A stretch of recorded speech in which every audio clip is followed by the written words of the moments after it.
Sa mga pagpalang araw sa ating lahat mga kapatid, ako muli si Adrian Bernales, batch 3 at itong aking daily devotion. At ngayari, pag-uusapan natin ay kung naglaho na nga ba ang katotohanan o truth. At ang ating Bible verse ay mula sa Revelation chapter 12 verse 9. Ang sinasabi dito sa ating Bible verse ay napakaganda dahil mga kapatid, sabi dito, kung sa panahon natin ngayon, ay parang ang hirap nang hanapin kung ano nga ba talaga ang katotohanan. Ang daming fake news, misleading posts, at mga taong mapagpanggap. At minsan, hindi natin alam kung sino ang paniniwalaan natin o sino ang totoo. Pero ngayong araw, alamin natin o papalahanan tayo ng salita ng Diyos ng katotohanan na hindi nawawala dahil ang katotohanan mismo ay nagmula sa Diyos.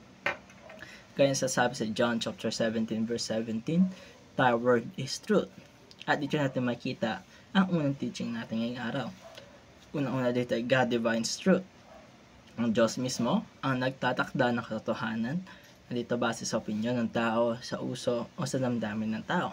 Ang katotohanan ay kung ano ang sinasabi ng Diyos sa kanyang salita. Kung minsan ay mahirap tanggapin ang katotohanan dahil sa mga salungat ito sa gusto natin o sa lifestyle ng mundo. Pero kung si God ang source ng truth, ibig sabihin nito ang pamatay ng tama at mali. Kaya kung gusto natin mabuhay sa katotohanan, kailangan natin ilapit ang sarili natin sa kanyang salita. Kasi doon natin makikita ang tunay na standard ng Diyos. Kalawa ay cultures redefine truth. Ito naman nakakalungkot mga kaibigan kasi habang tumatagal ay mas nagiging normal na sa mundo at sariling version ng katotohanan.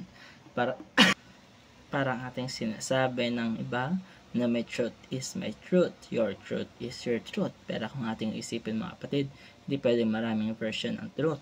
Kasi ang katotohanan dito ay isa lamang dapat. Ang kultura natin ngayon ay parang gusto laging i-adjust ang tama depende sa convenience o kung anong popular. Pero tandaan natin na katotohanan ng Diyos ay hindi nagbabago. Kung kasalanan ito mula noon, kasalanan pa rin ito hanggang ngayon.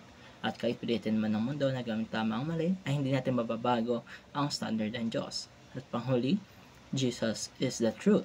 Kagaya sa sabi sa John chapter 14 verse 6, I am the way, the truth, and the life. Ito ay napakagandang verse mga kapatid na hindi lang siya nagtuturo sa atin ng katotohanan, siya mismo ang katotohanan. O si Jesus mismo ang katotohanan. Ibig sabihin kung ano gusto natin makilala, kung ano ang totoo, kung kailangan natin makilala si Jesus. Dahil sa Kanya, walang deception, walang contradiction, at walang pagkakamali. Siya ang nagbubukas ng ating mga mata sa tama. Kapag si Jesus ang sentro ng ating buhay, hindi tayo madaling malinlang ng mundo kasi alam natin sa Kanya lang ang tunay na katotohanan.